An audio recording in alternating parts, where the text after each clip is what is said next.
Welcome back to Beyond the Wrench. My name is Jay Goninen, and I am your host.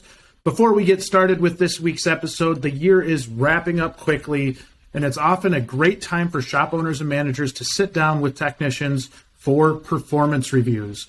Performance reviews can be a great opportunity to promote communication and grow trust between managers and employees. However, without adequate thought and preparation, these meetings can easily become a check-the-box type of task. Join us for our next WrenchWay Roundtable on Wednesday, December 7th at 1 p.m. Central Time, as our panelists will discuss how managers and technicians can get the most value out of performance reviews. This roundtable is free to attend, but you must register. You can register on our website at wrenchway.com/events.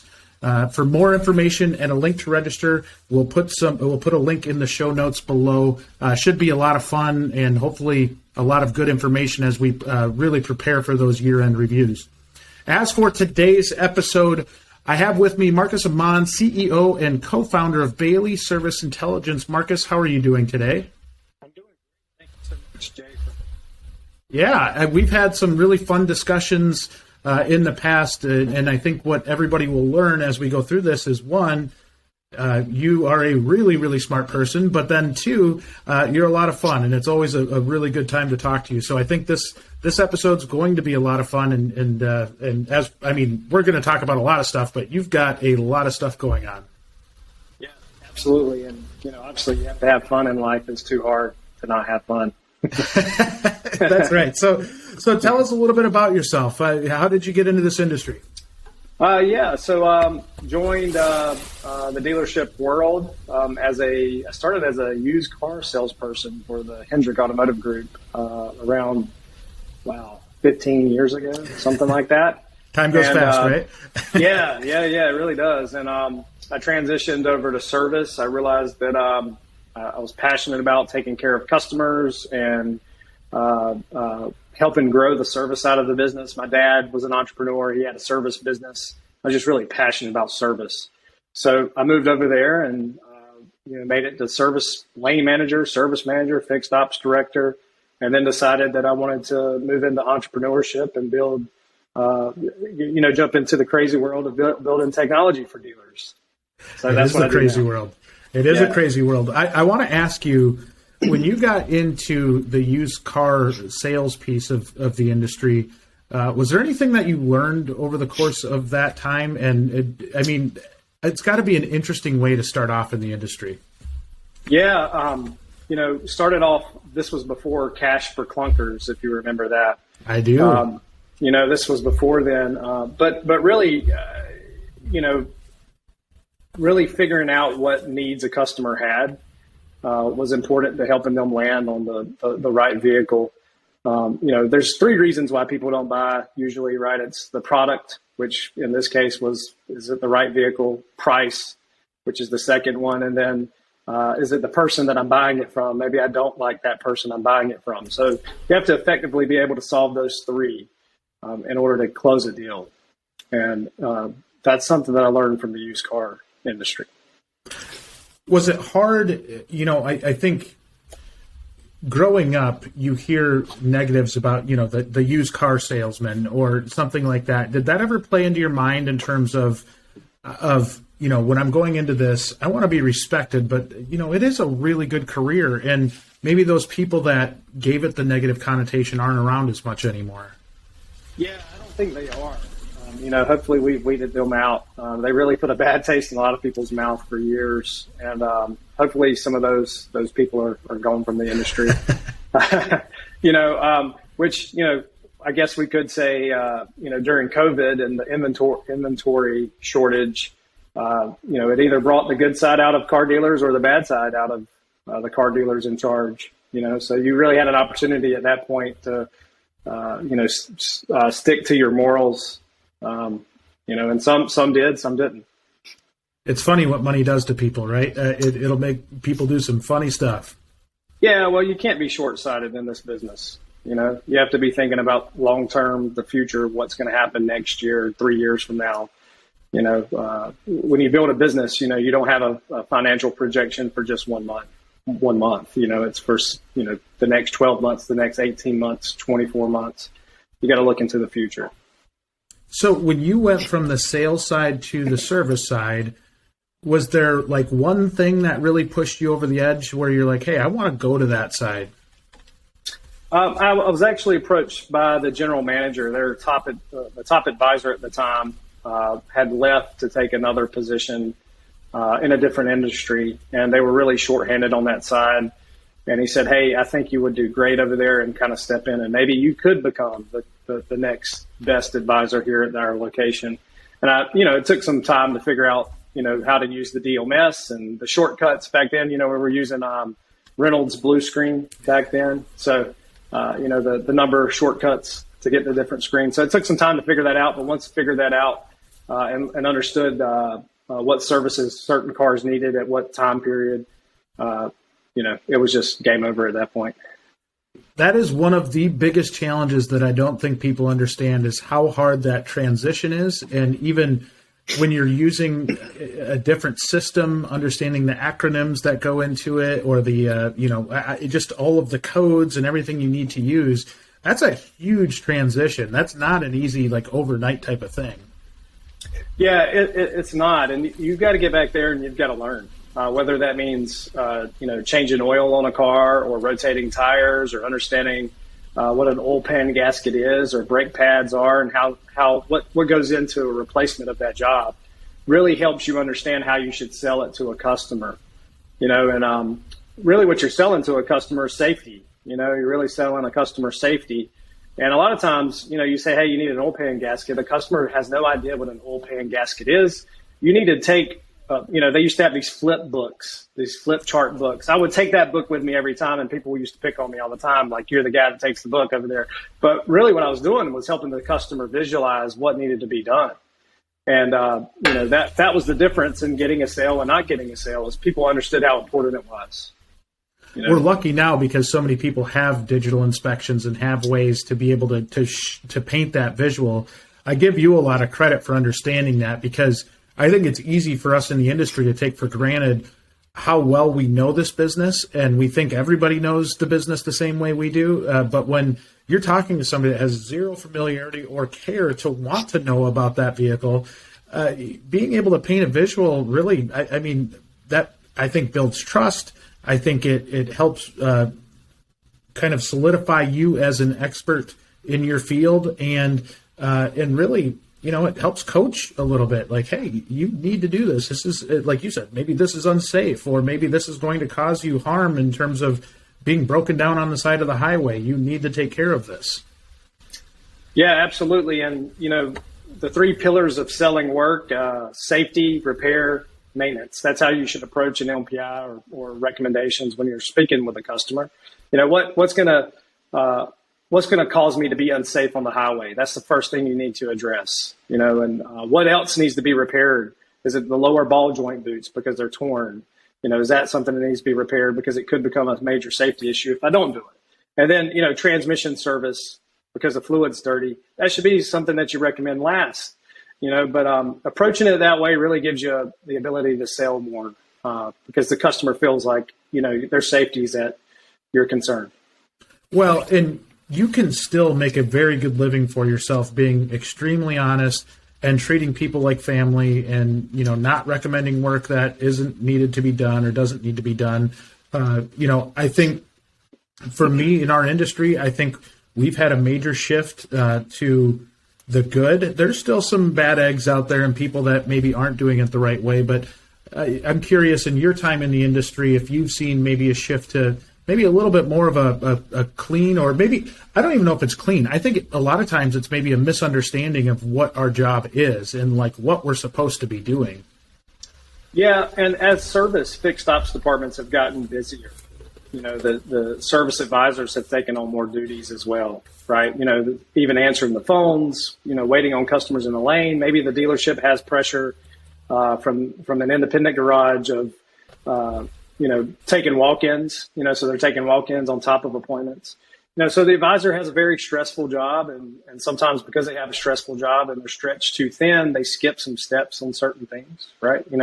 Like, for example, the walk around when a customer drives in, walking around the vehicle, turning that tire, measuring the tire to see what the tread depth is, seeing if there's any dings or dents in the car, looking at the stickers on the back windshield to see if they work at the hospital or if they're a Duke fan or whatever it may be, or a Wisconsin fan, right? Yeah, we got Duke in there early in the podcast. I'm happy for you. Thank you. So noticing those things so you can relate to the customer as well. It's limiting the liability for your facility, but it's also giving you that relational information that you need to really build a relationship with the customer. And that's really what service is. It's more of a relational business than it is transactional. Because I can't tell you, in my career as an advisor, as a service manager, I still have customers today. I've been out of the dealership for almost 3 years now. But to this day, I still have customers call me on my cell phone, asking me questions, wanting me to help them, what do you think I should do? You're not there anymore. Oh my gosh. Those type of things, which are good. It's good because I did build good relationships with the customers that I had, but it's really relationship based today, not just with the customers, but also with the employees. Well, and how much more satisfying does that make business and coming to work every day when it is relationship driven, when you are building good friendships that'll last beyond maybe even what your career will? I think for me at least, there's so much satisfaction in the people side of the business, and I can't imagine you being any different there. It's such a cool part of what we do. Yeah, absolutely. And I think sometimes in service, especially management, it can get to the point where you're trying to drive so many customers in because that makes a difference to the bottom line, where it feels like you're herding cattle sometimes. Just customers in, customers out as fast as you can, so you can drive more net profit to the bottom line. But really, if you focus on that relationship with the customers that you do have, the money is there. The hidden profit is there with the current customers that you have. It's just building that relationship so they trust you when you present recommendations to them. So tell me about the transition from advisor to manager and what you went through, and maybe were there any surprises as you got into that manager seat? Well, it was trial by fire. Really is really what it was. We had a fixed ops director that left to take another position. The store that I was at did not have a fixed ops director at the time. So I had some employees there who actually lobbied for me to get that job, which was cool. A good thing. So I took the job. I was very honored to take that position. And I cared about the people there. And, if you have somebody you feel like could run the place, it's maybe better to, promote within than to bring somebody from outside in. And so very grateful for the Hendrick organization for giving me that opportunity while I was there. And but the transition was difficult. Of course, there were some people that I could lean on, for questions or any problems that I had. But a lot of it is learning how to manage people. It's not necessarily managing. The numbers are important, but it's more about managing the people, keeping a stronghold on the people, and making sure that the temperature is always good. Because it's not always good. Bad things happen. You got to learn how to extinguish those fires pretty fast. And a lot of that are things maybe you don't learn in a business book or a class. It is truly kind of, you got to get your feet wet, and you've got to get yourself into it. Otherwise, it's hard to learn unless you do it. Yeah, that is very true. There's really nothing that can prepare you for, managing 50 people, if you've not done it before, so there's really nothing that can prepare you for that other than doing it. And you learn some things, your hair turns gray a little bit, but you just roll with the punches, and you get 1% better every day, and it tends to work out. It does. Take care of the people, and the profits will come along. As a hardcore racing geek, I do have to ask, did you ever have the opportunity to meet Mr. H? Oh, yeah, absolutely, yeah. Absolutely. Met like three or four, 5, maybe 6 different occasions. Who knows? It was a lot, but I met him quite a few times. Great individual, down to earth, that you could imagine. Definitely an icon in the industry of NASCAR, and also automotive dealerships. Yeah, he is huge, and I think I probably would have fainted if I would meet him. I think I would just pass out. I am a big time racing geek, and knowing what he's done in this industry, in both, like you said, it's not just the NASCAR side. What he's done in the dealership world is amazing, and how he started out. And for those of you that haven't followed his story, he's got a really cool story as to how he ended up where he's at. Yeah, he really does. And even before Hendrick purchased that store, the last store that I was at, it was owned by a gentleman called Bob Barber, who was also very down to earth. He was one of Rick Hendrick's best friends. Believed in me before I believed in me, type thing. You need people like that. Yeah. And, that goes back to my previous thing, is that it's about managing people and sometimes seeing something in them that they don't even see. And had Bob Barber not done that for me, I wouldn't be where I'm at today, certainly. Isn't that crazy how much, like, when you look back over the course of your career, this is something I reflect on a lot, but the people that have an influence on your career and how they guide you, I think in the moment they might not understand how big of an impact they have on all of us. But, hearing you talk about Bob, you can hear the pride in your voice of like how influential he was to you. And I think the value of a mentor, that you just, case in point, talked about how important and how big that is in a young person's career. Oh yeah, absolutely. And, you definitely don't want to let somebody down like that. Somebody that sees something in you that you didn't even see. It's like, what do I got to do to make this work? And that, it's the same thing as when you run your own business, is trying to figure that out every single day. But that's one of the reasons why I do that now, is because of him. Oh man, that is cool. So let's talk about Bayley a little bit. Let's learn a little bit about the company, and then we'll map it out from there in terms of the future of fixed ops, and maybe just trying to talk through some of the analytics. But give us a little background on Bayley. Yeah, so when I was at the dealership, I realized that there was a ton of data in the fixed ops department that wasn't being captured by the traditional legacy-based DMS companies. So I left there to start building a solution. Bayley is an efficiency maximizing solution that helps dealerships track data in service using IoT devices that go over the bay. So we track activity as cars enter, leave, stay in the bay. We have different metrics that technicians are graded upon, like how long does it take them to do specific labor operations. Today they may be taking a punch card and punching in on specific jobs that they do. With our solution, there's a tablet right there that they interact with. They just touch it right there on the lift or right there in the bay to start, the time on it.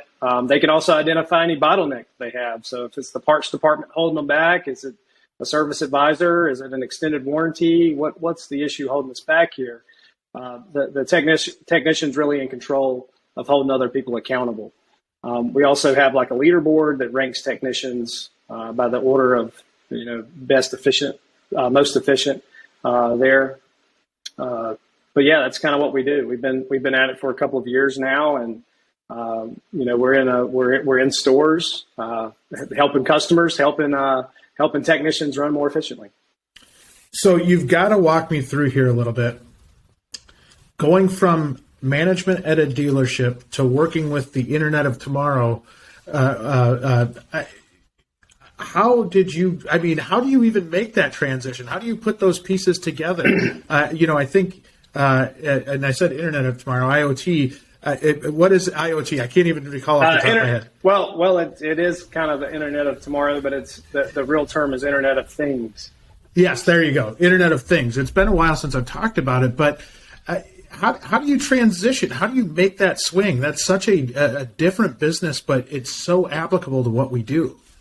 Well, if you look at the variable side of a dealership or car sales, front end, when you're looking at that, they measure everything that they could possibly measure, because cycle time is important from the time you get a customer there to getting a customer out.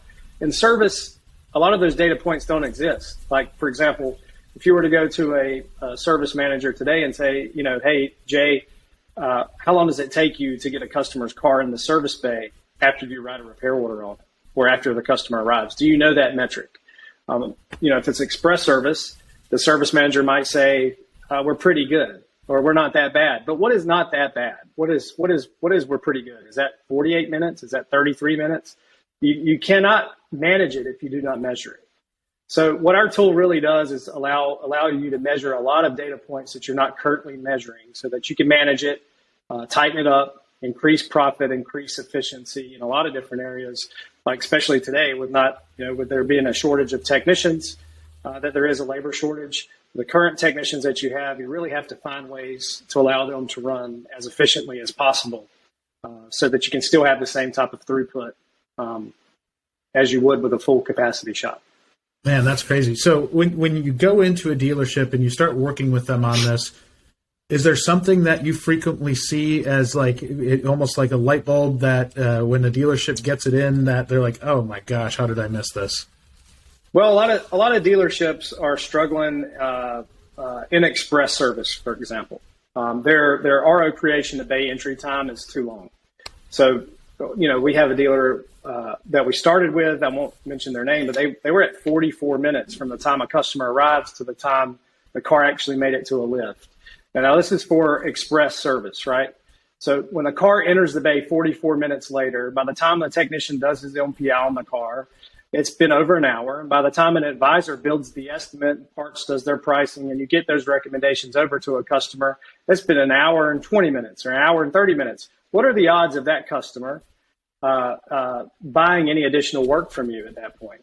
It's not likely, right? No. Their objection is going to be, I've got to go, right? Especially if they're waiting in your lobby, and at import locations, you may see 70 to 80% of the cars that come through an import dealership, like a Honda, a Toyota, Nissan location, maybe 80% of those or 70% of those customers are express customers, meaning that they start off in express, and it's our job to try to convert them to the main shop. So we've got to do better at getting these cars in faster, getting the recommendations on them quicker to the customer, so that we can sell more work to feed the main shop. So our technicians are happy because they're turning more hours and making more money, things like that. Man, that's cool. So what do you do from there? So say you've identified maybe a root cause or an issue. Is it hiring more people to get the cars in faster? Is it working on the process in terms of where you might be missing something or why it's sitting out there so long? Yeah, great point. So, because we have the sensors in the bay, we know exactly how many cars per hour you could work on based on the type of work that's coming through there.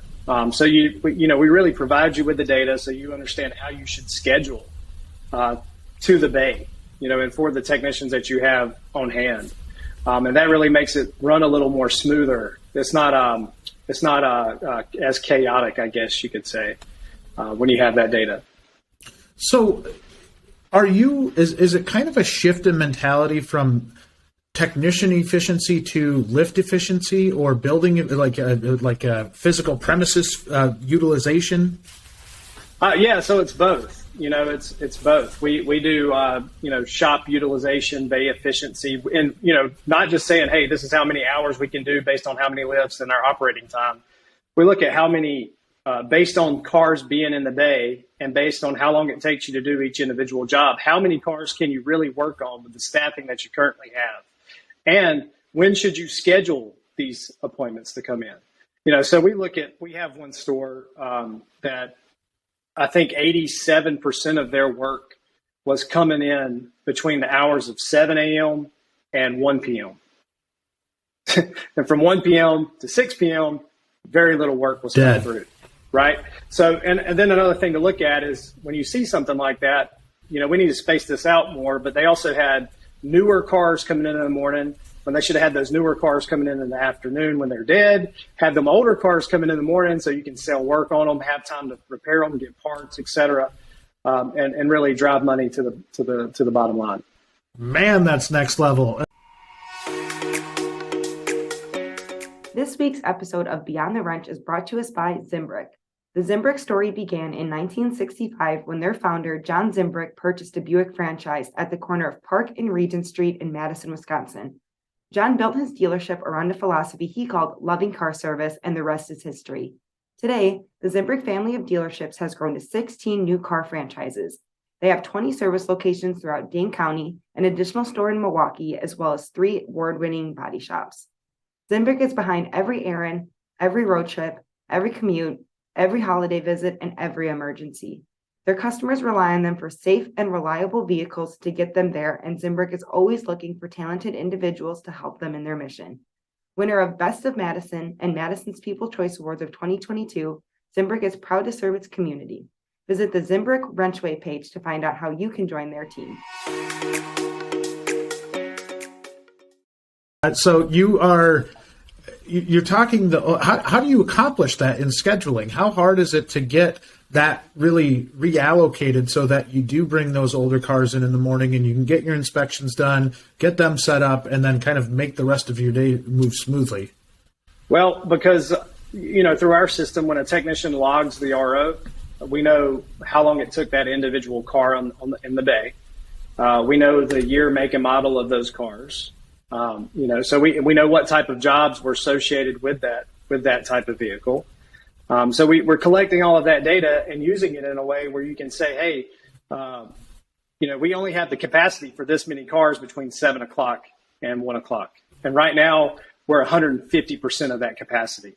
That's not going to work.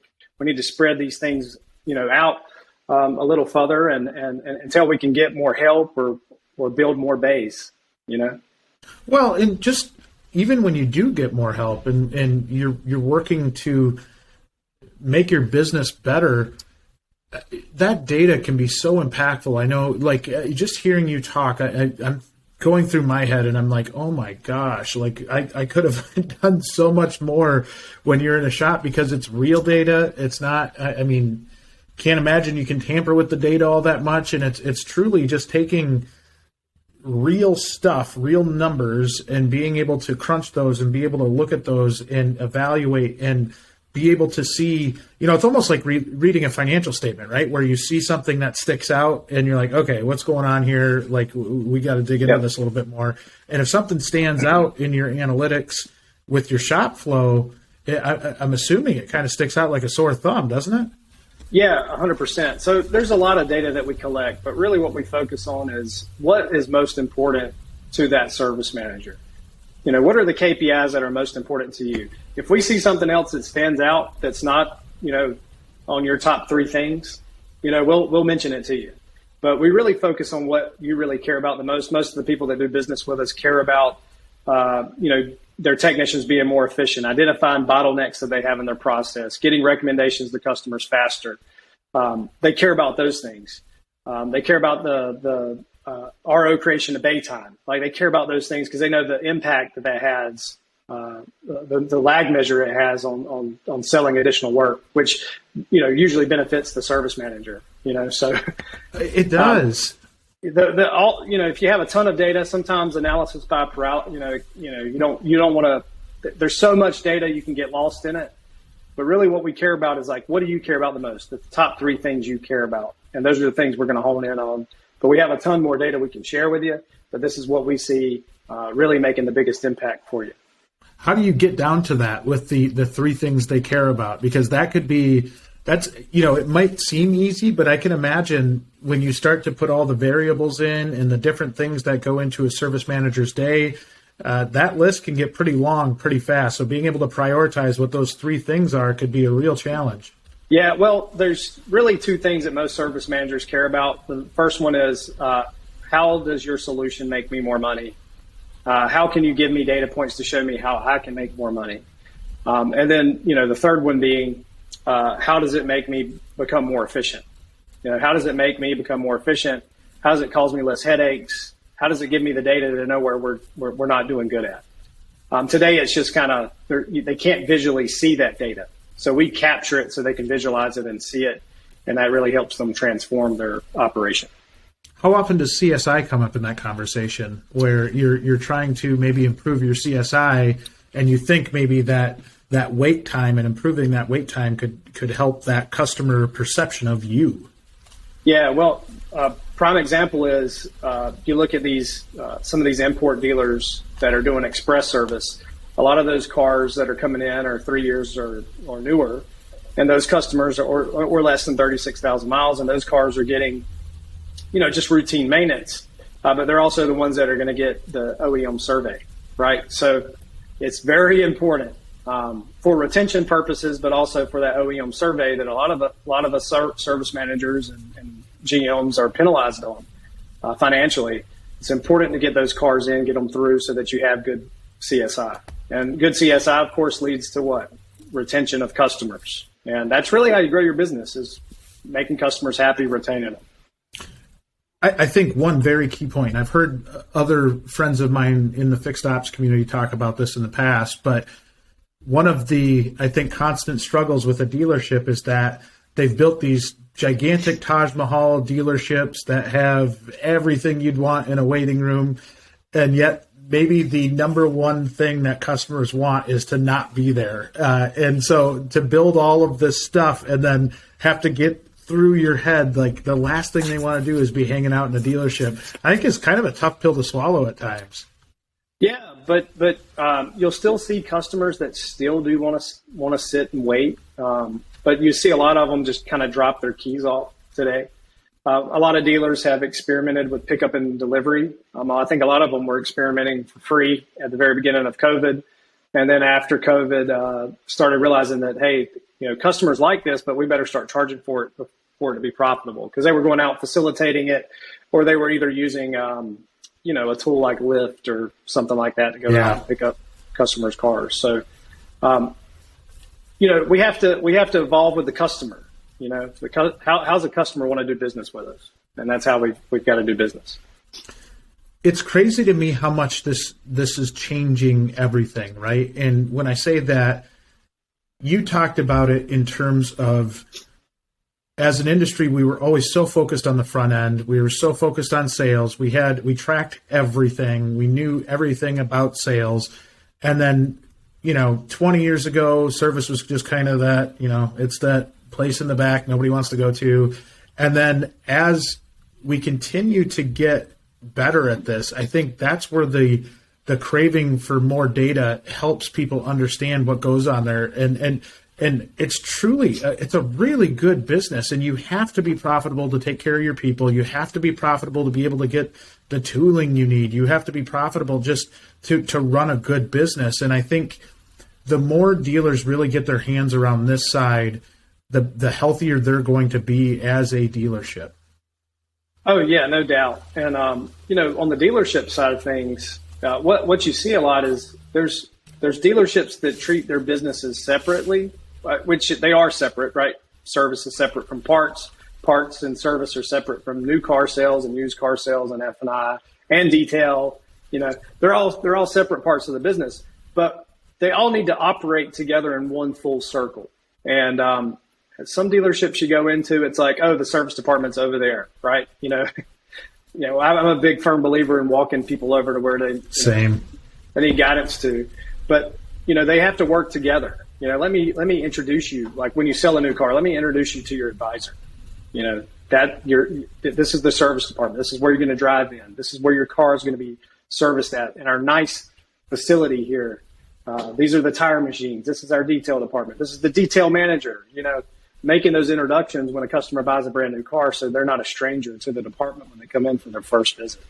Oh my gosh. And the fact that not everybody does that just absolutely blows my mind. It's such an easy thing to do. And maybe that salesperson's mentality is, okay, on to the next car. But what they fail to realize when they're not doing that is that's going to help sell a lot of cars for you down the road. Yeah. Just taking that extra few minutes to go through that, it's the small talk through the hallway. It's the, making them feel comfortable. Hey, you need a cup of coffee?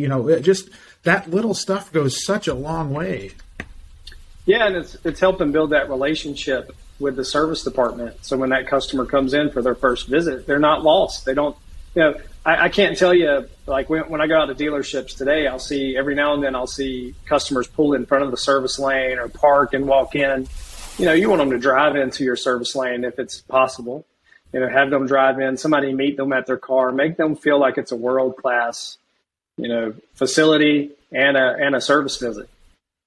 Yeah, and that's, for us as an industry, that's what we strive for. We're striving to be a better industry, more respected. And more viewed as a professional environment, and that stuff is such a big factor. Now, the one thing that you say there that always interests me is the relationship between an advisor or service manager and a salesperson, because I think it's so funny so many times when it's not a good relationship and the salesperson only comes when they need something, how awkward that is. And like, even from a customer standpoint, I've been on the other side where I buy a vehicle and you can tell the two individuals just don't like each other, and it puts the consumer in a really weird spot.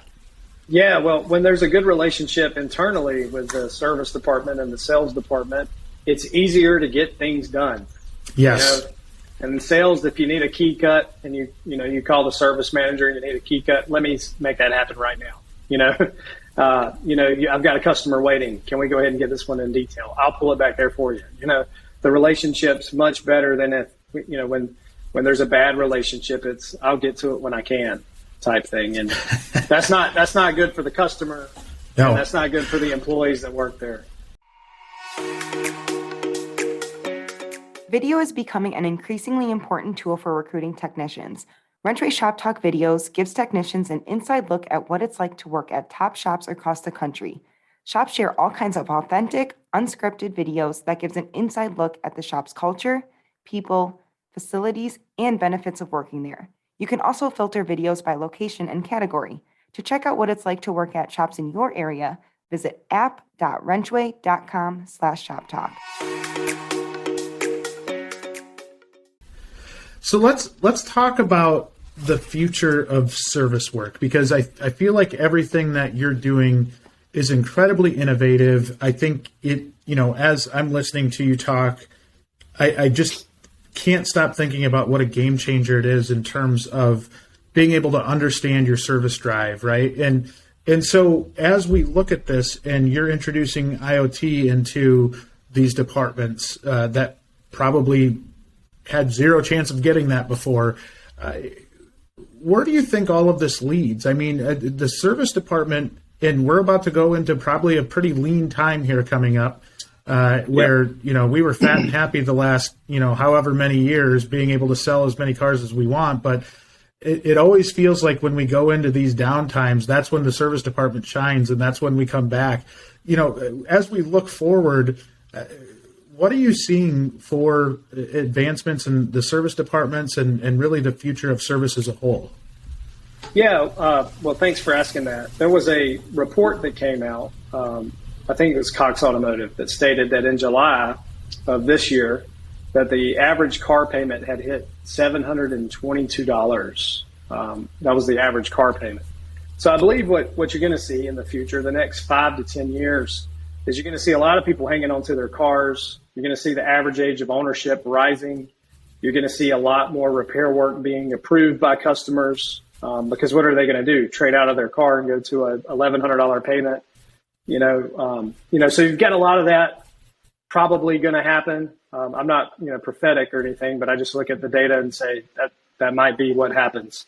And in that case, with there being a labor shortage and there being more work that will likely be approved, even in the EV space. I mean, cars will still need tires, they'll still need brakes, they'll still need systems updated. Service departments will still be busy. In fact, I think they'll be busier than they ever have before, with not having as many people. So in that case, you need to try to find any inefficiency that you currently have, get rid of it. Get rid of it if you can, or minimize it, because you're going to have to help the people that you have run a little more leaner. So you think it's going to become more? There's going to be more focus on making your shop efficient moving forward. Yes. Yeah, yes. I agree. Yeah, I think that too. And then obviously, you can make it efficient to a point, and then you're going to need help. Yeah. And then you need help. And a lot of dealers today need help. They got several postings for techs. There's some dealers I've seen that have put ads out for like $18,000 sign-on bonus for a master tech, and I totally get it, because today, technicians are like unicorns. They're very hard to find. And, when you find a good one, you gotta do what you can to get them and hang on to them. The highest that I've seen so far has been a $30,000 sign-on bonus, which is crazy because it doesn't seem like that long ago that was a year's salary for a technician, right? It's changed. Yeah, and I think too, technicians are in a good spot as well. This is a really good career to be going into because one, you're going to be very busy, so there's going to be an opportunity to turn more hours if you're flat rate. And then on the second side of that, because there is such a labor shortage, you could almost, I won't say you can name the rate that you want to be paid at, but, dealers and independent garages are going to have to, maybe fork out a little more to keep you. So that works in the technician's favor. Well, and it puts more stress on the shops to become more profitable because if this is coming, that this wave of salary that you're going to have to start paying people, it's starting to shift, and we've seen it over the last few years where that has drastically shifted. I think getting out in front of it and having a strong business is the only way that you're going to be able to command top talent. If you don't have a well-run, highly profitable service department, the chances that you're going to compete for good people is going by the wayside. Yeah, absolutely. And, young techs today, the new ones coming into the space, they want to interact with new tools, things that are easy to use, things that are fast. I mean, they're used to using their cell phones, you know what I mean? And that is quick and easy for them. So how can we make things quick and easy for them? How can we transition the way they interact in their personal life to work? Because in automotive, we're a little bit behind sometimes on the technology side. Nothing against the DMS systems that exist out there, but a lot of them are still legacy based today, which makes things a little slower to interact with. And it's not fun to interact with either. It's not pretty. Not that it should be pretty, but it's just not modern. Well, and we think right now people want stuff fast. Can you imagine? I've got a 5-year-old son, and everything he ever wanted is at his fingertips, right? If he wants a show on Disney Plus, click it on, it's on, right? Or if he wants a toy, it's Amazon, it's there tomorrow. Like, we didn't grow up that way, and it's still the expectation right now. Can you imagine in 15 years what that's going to look like? If people don't have their stuff back to them immediately or a response immediately, we think it's bad right now. It's going to be a big challenge as we move forward. Oh yeah, absolutely. I mean, it's the Amazon way of doing business. Constantly updated. You browse anytime you want. See whatever you need. Any information, any product that you want, you can get it and have it next day. So that's the expectation that consumers have. With car repair, it's a little different. Buying a car is a little different. It's a bigger expense usually, but they still like interacting the similar ways. Yeah. Today, if a consumer goes to a facility and says, I dropped my car off 2 hours ago, what's going on with it? They typically have to pick up the phone and call in and hope and pray somebody answers, so giving a consumer a window of what's actually happening or keeping them automatically updated is really it's a opportunity, for you to differentiate yourself from the dealership across the road. I think it's fascinating to me because I actually think independents are ahead of dealers in a lot of aspects here. And, I hear from a lot of dealerships and friends within the industry that talk about this, and I'll use digital inspections for an example. I had a dealership friend of mine probably 6 months ago, bragging about how they just got the digital inspections and they are working with them really well. And I'm like, man, my dad's little independent shop in Wisconsin has been doing that for 5 years now, and they were probably behind the ball, right? And so it's like trying to give all service departments a window into, like, you may think you're on top of it, but there is so much out there. And, the fact that there was this major dealership that's like kind of just getting on the ball with digital inspections, whereas like my dad's little independent shop have been doing it for 5+ years is just mind blowing to me. Yeah, well, sometimes you have to get outside of the world that you live in and see how things are done in other places. Like go mystery shop another location, not a dealership.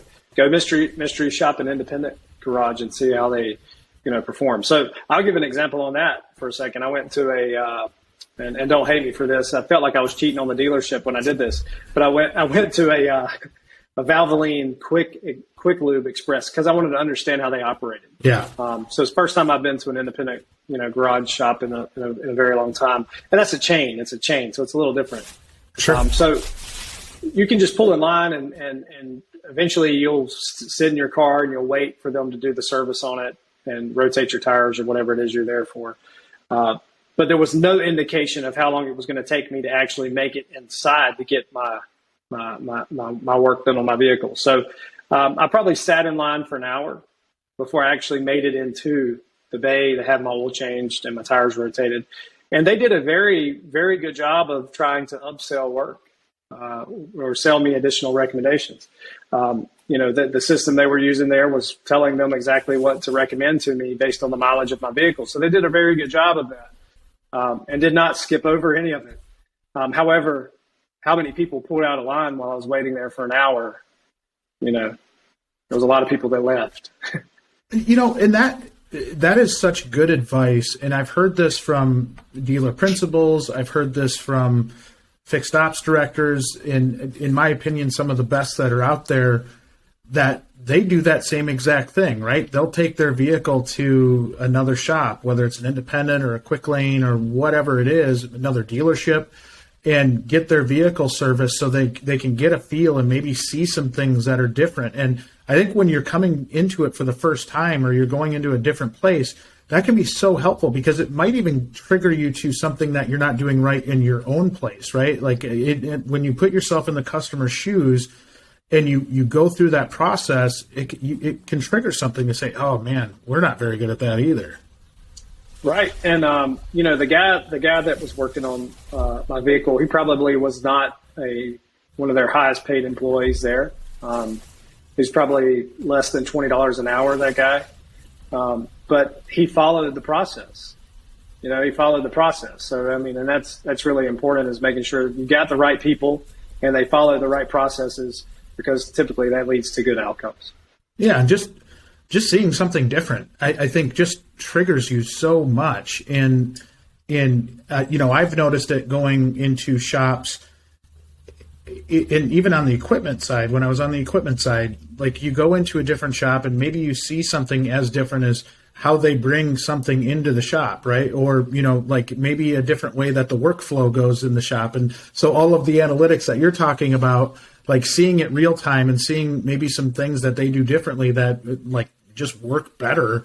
I think that's just a great business practice in general, is to just always try to get out. I think that's why 20 groups are so important, because if you can get out and see other people's dealerships, that can really, or independent shop or whatever it is, if you can get out and see another business in the same environment that you've got and make changes or improvements based on what you're seeing, that puts you ahead of the game.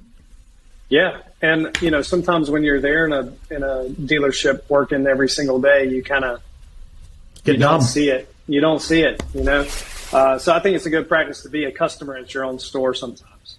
Go sit in the lobby and just watch.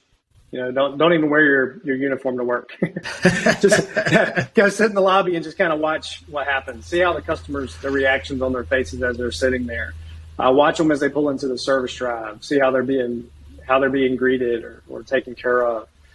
See those things so you can improve your own internal process. Watch the confusion of your employees as they're walking by. Like, why is he sitting out in the middle of the?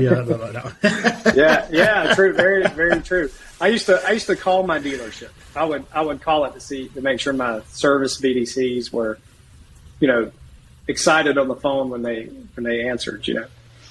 One bit of advice for anybody that ever goes to a conference. I was at a conference once, and they had a customer service guru up front, and they were doing kind of that mystery shopper calling to folks' service departments, right? And we had this guy get up front and just proud as could be. My shop, we never have a problem with this. We have a process and it gets followed every single time. And so the customer service guy, the presenter was like, hey, all right, let's take you up on that. Let's try it. So put him on the phone on the speakers in the conference room there, the big conference room. Lots of people, tons of people in this room. And it rang for like 14 times. And somebody picked up and said, hello. And it was like, it backfired so bad. And I felt bad for the guy. But at the same time, I'm like, well, you know what? Like, things happen. Like, the process can fall apart if it's not managed. And that was a really good example of maybe what happens there. Yeah. And, there's a huge opportunity there with phones ringing. Every customer that can't connect with you, it's like calling Domino's. If you call Domino's to order a pizza and they don't answer, who do you call next? Pizza Hut. It's pizza. At the end of the day, it's pizza. Some people might disagree with me, but, some people just don't have time to wait for you to answer. I agree. And do you see this moving where more clients don't want to talk to somebody? Like they would rather just kind of scheduled online, not have, maybe approve an inspection or approve repairs through an app or, through, an online portal and then move on? Or do you think they still desire more of that personal touch? I think there's an opportunity where automation and AI can help.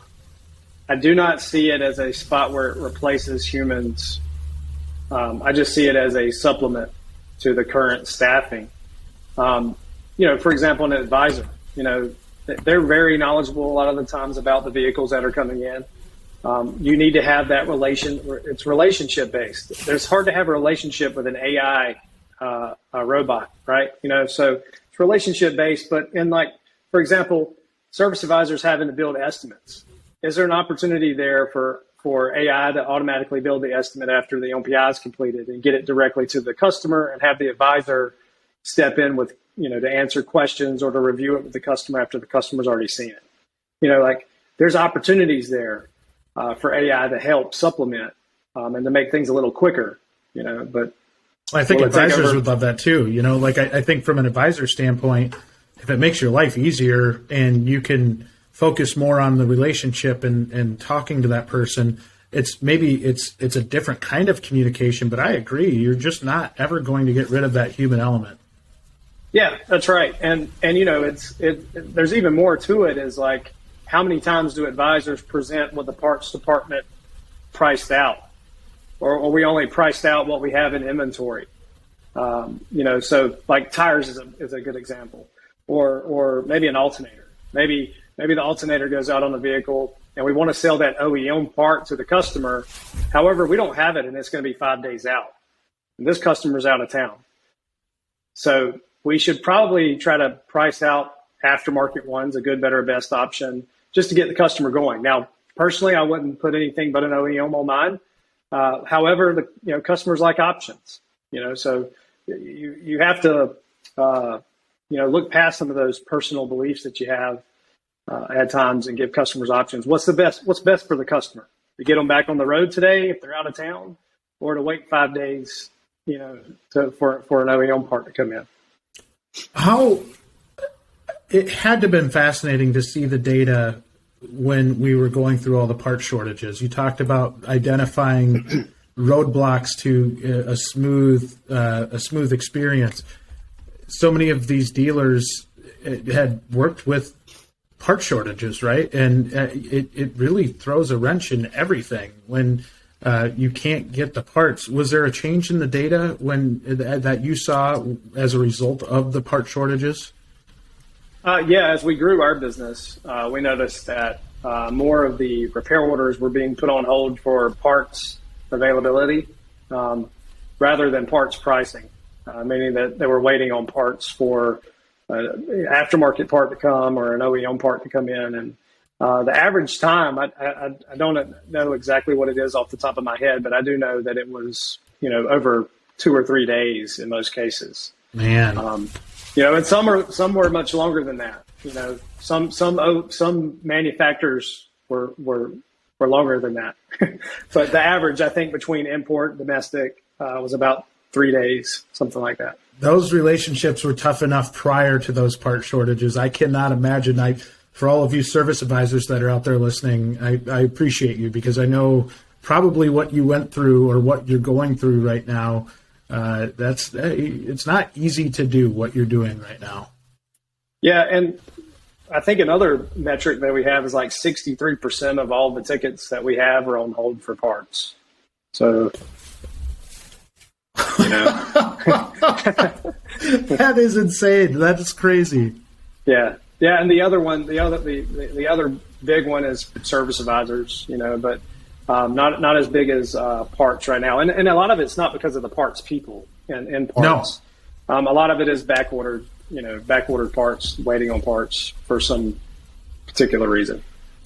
It's a challenge out there, man. And I think everything that you guys are doing is leading the industry in a better way and just a better way of doing things. I think this can help make technicians' lives better. I think this can make management's lives significantly better. And overall, it just helps us get a firmer understanding of what we're dealing with day in and day out, and, you know, try to make it better. Yeah, no, we certainly agree. That's why we're doing it. You know, it allows them to measure what they couldn't see before, and allows them to manage it, you know, by understanding what the data says. And the data is never wrong, you know. It's never wrong. Sometimes there's too much data; you can get paralysis from it. But that's why we focus on the things that you know typically make you the most money. Well, it's really cool what you're doing, and I do have to end with we're starting basketball season right now. You're a big Dookie, right? You're a big Duke fan. How's Duke going to be this year? We'll take this clip. We'll take this clip too, and we'll go to March so whatever you guarantee right now. Well, we'll find out tonight. I think they play Kansas tonight in the Champions Classic at 9:30 p.m. Yeah, why is it got to be so late? Why do they play so late? Prime time game. Eastern time. I don't know how you guys do it. Like every game is on. It's Central time. I got an hour behind you, and it's easier to stay up. But man, some of those are just brutal. Yeah, I try to stay up till about I pass out usually about halftime, and check the score in the morning. But we'll see. I mean, John Shire, new head coach. He's got, I think, 10 new faces, 10 new freshmen, and 3 graduate transfers from other programs. So we'll see. You know, Duke has traditionally always been a pretty good team, but it's first year without, you know, Coach K. So we'll see. That's going to be weird. I think they put it in the right hand. You know, that right now they've given up the least amount of points playing two, you know, scrub teams, of course, but the least amount of points since 1946. So, you know, we'll see if that translates to tonight. Shire have them all out there slapping the floor and getting around? I don't know. I heard an interview from a kid that said that, you know, it's a little more relaxed than it had been previously. So, you know, it could either be good or bad. Well, it could be good or bad. Well, best of luck to you and your Duke Blue Devils and Bayley and everything that you're doing there. We appreciate you taking the time out of your busy day today to join us. I'm sure there's probably about a million other things we could talk about, and I'm sure we'll have you back on the show to talk about those, because as you progress as a company and everything that you're doing, I think you've got a lot of really, really big fans, including myself. And I think what you're doing is such a game changer for our industry. And I just look forward to following it along. Well, I appreciate you, Jay. Thanks for having me on the show. And like you probably have a million things that you could be doing today, but I appreciate you having me on the show and giving some good content, hopefully, to your viewers. Yes. Well, we appreciate it. We'll make sure that we put some information on Bayley in the show notes, and anybody that has questions, I'd encourage you to reach out to Marcus. You'll, I think, find that Marcus is no different than the conversation that we just had here. He's a great guy, and I think has a load of information for you. So I'd encourage you to reach out to him and check out what they're doing at Bayley. Thanks, Jay. All right. Thank you. Have a great day. See you later. That wraps up this week's episode of Beyond the Wrench. Be sure to tune in next week for another brand new episode. As a reminder, don't forget to rate and follow Beyond the Wrench on Apple, Google, Spotify, or wherever you listen to your podcasts. This helps us get Beyond the Wrench in front of other fantastic shop owners, managers, technicians, and dealers just like you, so we can continue to help improve, promote, and grow this amazing industry. Thanks everyone for listening, and we'll be back next week.